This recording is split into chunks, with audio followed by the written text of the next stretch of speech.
دایمي ژوند چې دی ستاسو د خاورو لاندې دی.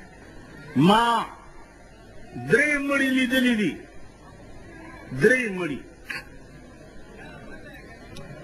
2 مړي مې 300 کاله پس لیدلي دي چې په چهره یې داسې مسکراهټ و تا ویل راپاسي او ما ته راغاړي وځي.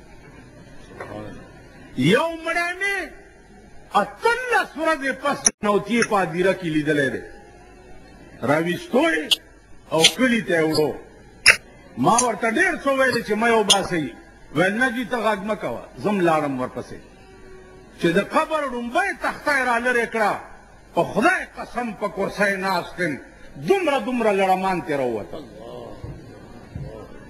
او دومره ویښته وکړل او داسې غرار شو چې ما نړه بوټ ووت او په سیکړ راسور شم او بجلیګر ته مې ځان راورسول.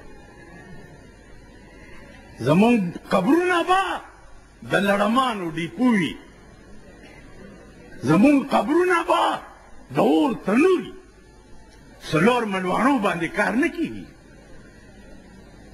او بیا دا منواڼې چې دا تا ورسره ټول کال څه روزګار او ته مړ شې، ملا به دا وایي چې دی دې خدای وبخي، وبه وایي.